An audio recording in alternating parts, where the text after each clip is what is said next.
Class kick. Okay, initial with circles. What's the standard form of the equation of circles? X minus h squared. Good, equals r squared, right? HK is your center. Fun. HK is your center, and r is your... All right, so that's circles, right? Then we got into parabolas, and there are two types of parabolas. There are your vertical parabolas, you guys, which is what we learned about first. The vertical has, which is squared, the x or the y? X, so it's x minus h squared equals 4py minus k.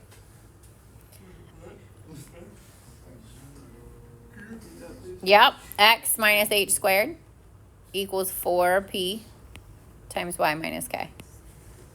And that, for those, if it's a positive 4p, it opens to the top, up. And if it's a negative 4p, it opens down. That's scary. And then when it points right and left, the y is squared. So y minus k squared equals 4px minus h.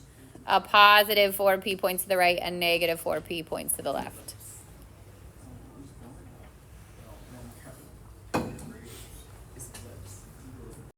Okay, then we did ellipses.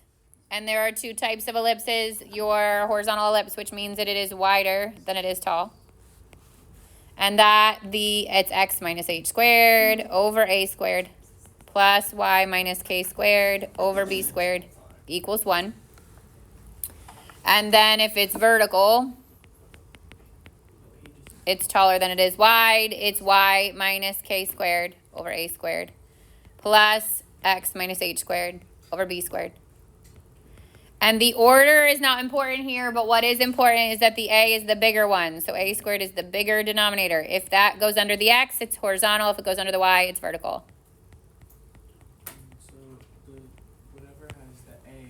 whatever has the a... Which would be the bigger denominator, correct. And then your hk is your center. Your a is the distance from the center to the vertices. The b is the distance from the center to the co-vertices. And the c is the distance from the center to the foci. The a and the c happen on the major axis, which is the wider one or the longer one. And the b happens on the minor axis. Major is 2a, minor is 2b, and c squared equals a squared minus b squared. The good news is a lot of that is the same for hyperbolas, so is the last conic that we're going to cover. Okay, there are a couple differences, but the a, b, c is still the same. Like a is still the distance from the center to the vertices, b is distance from the center to co-vertices, and c is distance from center to foci. Major has a different name, but it is still 2a, and minor is still 2b. Oh, we didn't add on. For the parabolas, the p is the distance from the vertex to the focus, which is a point, x, y, and from the vertex to the directrix,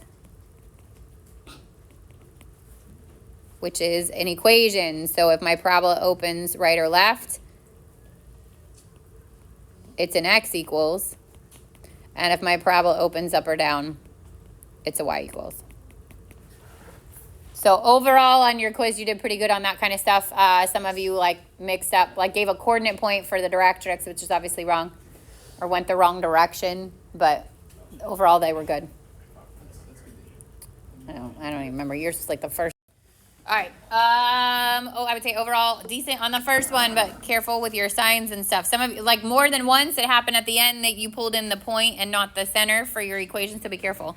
So this is my h, and this is my k, and this is my x, and this is my y, and it's a circle. So I'm plugging it into x minus h squared plus y minus k squared equals r squared. So your x was negative 12 minus a negative 12 becomes plus 12 squared plus y, which is 15, minus 12 squared equals your r squared. This becomes 0. 3 squared equals r squared, so r squared is 9. And then when I plug it back in, I would do x minus the h minus a negative 12 becomes plus 12 squared plus y minus k, which is 12, and some of you grab that 15, equals the r squared, which is 9. That's how you leave the standard form of your circle. Then we got into parabolas. So this says the first one is your vertex is -9, -8. And the directrix is y equals -4. So that's a 1, 2, 3, 4. That's a horizontal line that passes through -4. That tells me my parabola has to point down, which tells me it's an x squared with a -4p. So it's x minus h squared equals 4p y minus k. The h, I know that's my -9. The k, I know that's my -8. And the p is the distance from the directrix to the vertex, or the vertex to the directrix. So it went from -8 to -4. So your p is 4. So x minus a -9 becomes plus 9 squared. Equals, it has to be negative because it points down. 4 times y minus a -8 becomes plus 8. And I get x plus 9 squared equals -16 y plus 8. And there's the standard form of that parabola. Then I gave you a vertex at -9, 4, and a focus at -1, 4. The vertex is where I would point it. Well, I'll start the vertex, and then I go around the focus, which tells me that this points to the right. If it points to the right, it is a y squared with a positive 4p. P again being the distance from the vertex, which was from -9 to the focus, which is -1. So your p is 8. So y minus k, this is my hk. So the k is 4 squared equals positive 4 times 8 times x minus the -9 becomes plus 9. Y minus 4 squared equals 32. X plus 9. And that's the standard form of your parabola.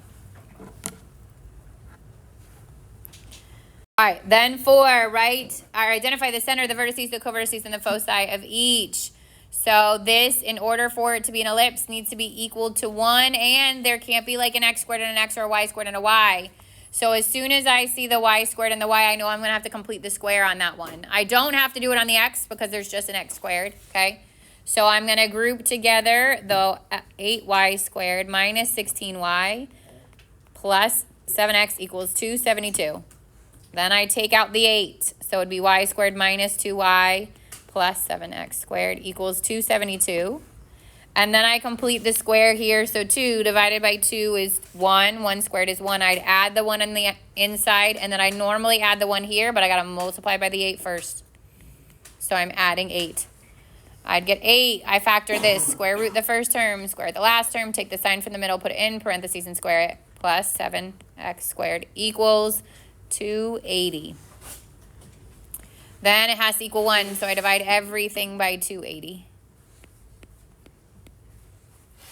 This goes in 35 times. So y minus 1 squared over 35. Plus, this goes in 40 times. X squared over 40 equals 1. And there's the standard form of my ellipse. So tell me what you know about this ellipse now that it's in standard form. The center 0, positive 1. Center 0, 1. It's horizontal because the bigger base, or the a squared, which is 40, is under the x. So it's horizontal. This makes a the square root of 40. When I go to graph that, I'm going to approximate it. So square root 40 is in between like square root 36 and square root 49, right? Like we could say this is like a 6.5-ish when I go to graph it. But when I find my vertices, I want to keep it exact. So I would simplify that. That is 2 root 10. And because it is horizontal, I'm adding and subtracting 2 root 10 from the x coordinate of my center. So my vertex, or my vertices, would be 0 plus and minus 2 root 10, comma 1, which becomes plus and minus 2 root 10, comma 1. So when I write it on the line, I keep it exact. When I go to graph it, I can approximate it. So 0, 1 is here. And I'm going right and left approximately 6.5. Those are my vertices. Then your b is what's underneath, or your b squared is what's underneath the y. So my b squared is 35. My b is the square root of 35. And that doesn't simplify, right? It'd be 5 and 7. Doesn't simplify. So I'm going to approximate it. That's literally just under 36. So this is almost like 5.9 when I go to graph it. So 1, 2, 3, 4, 5.9. 1, 2, 3, 4, 5.9. That gives me the shape of my ellipse. And then to find the co-vertices, now I'm going up and down, so I'm changing the y. So 0 is going to stay the way it is. 1 gets the plus or minus square root 35. And then the last thing it asks for is the foci. C squared equals a squared minus b squared for an ellipse. C squared would be 40 minus 35. C squared is 5. C is the square root of 5. And because it's horizontal, I go right and left the root 5. So my foci would be 0 plus and minus root 5 comma 1, or just plus and minus root 5 comma 1.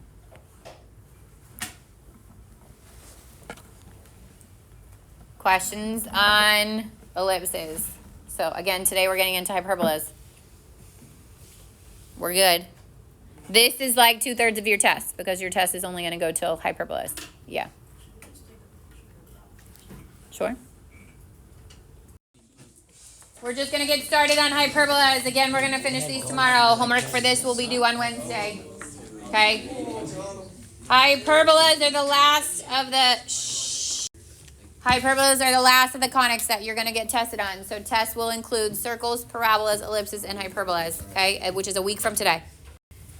So a hyperbola, or hyperbolas, by definition, is the set of all points x and y in a plane. The difference is whose distance from two distinct points, which are called the foci, is a positive constant.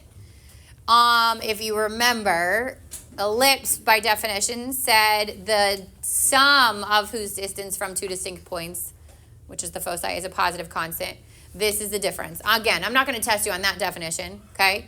There are like 3 major differences between hyperbolas and ellipses. Obviously, the first, the most obvious, is the overall shape of it.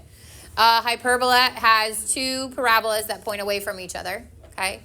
They are equidistant from the center. They are equidistant from the focus. They are equidistant from the vertices. They have vertices and co-vertices. What's different with a hyperbola that doesn't happen on an ellipse or a circle or a parabola is that they have asymptotes, and the asymptotes determine how narrow or wide to make those branches.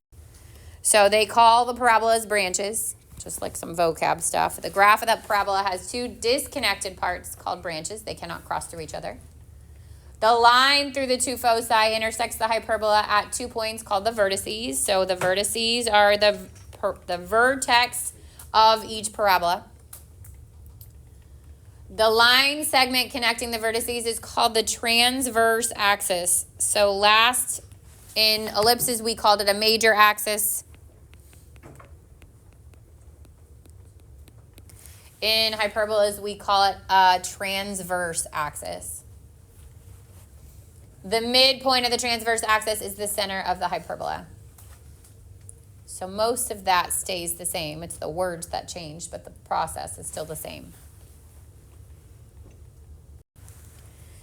In the standard form of the equation of the hyperbola, which depends on whether the hyperbola's transverse axis is horizontal or vertical.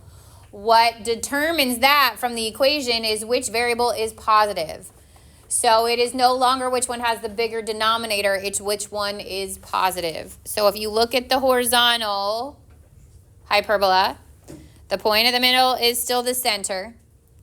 The A still represents from the center to the vertices. So same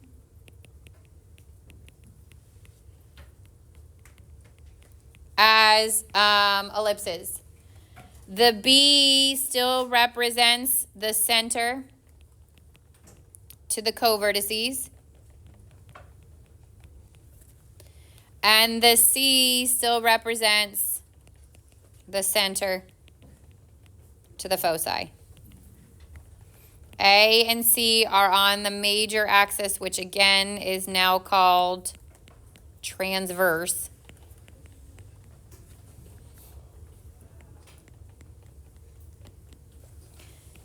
And C, or the B, sorry, is on what we'll now call, it's the minor axis, but it's now called the conjugate axis. So if it's a horizontal hyperbola like this one is, we go right and left A, we go right and left C, we go up and down B. If it's vertical, like the second one, we go up and down A, we go up and down C, we go right and left B. Now, if you remember, you did this in Algebra 2, we count up and down A, or right and left A, whichever direction. We go the other direction with B, and then you make a little rectangle. And then you find the corners of the rectangle, and you pass diagonals through those, and those are your asymptotes, and that tells you how narrow or wide to make your parabola. So overall shape, obviously completely different from your ellipse.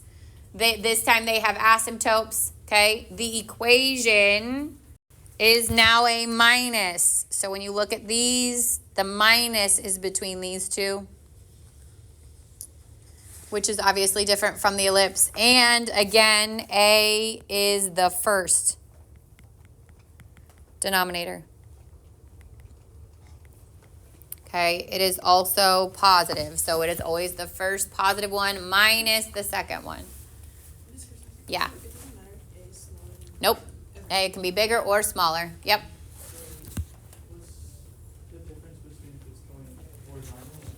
So on the first one, the X will come first. On the horizontal, the X will come first. And on, it actually, like if you think about it, it actually makes like your X, right? And the vertical, the Y will come first.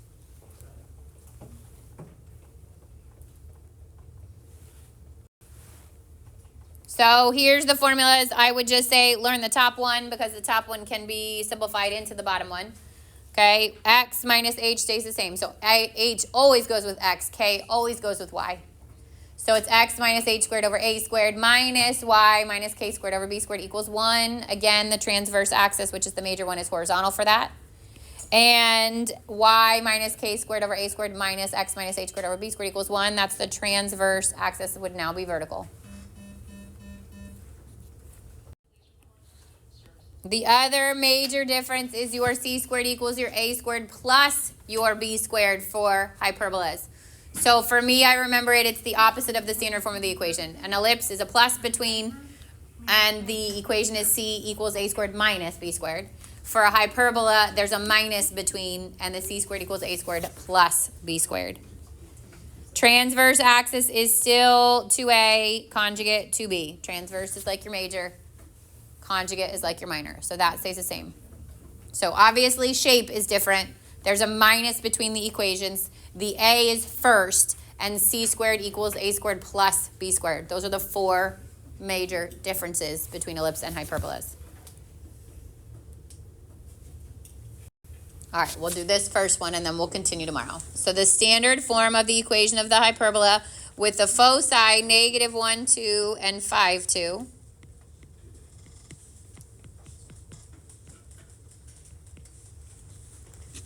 What does that tell you already?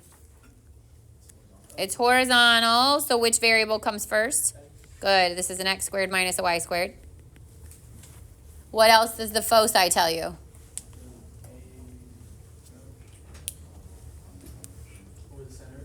I can find the center. I can either find the midpoint using my actual points, or I can eyeball my center if I draw it accurately, which is 2, 2. And what's the last thing the foci tells you?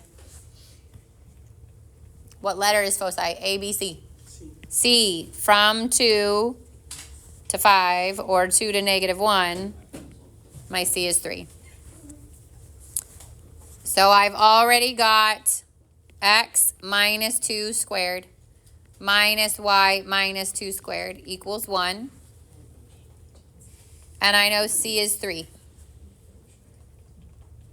The second thing this tells you is your vertices are at 0, 2, and 4, 2. God bless you. That tells me C is 2. No, A, sorry, A is 2. So this is 4. Say that again.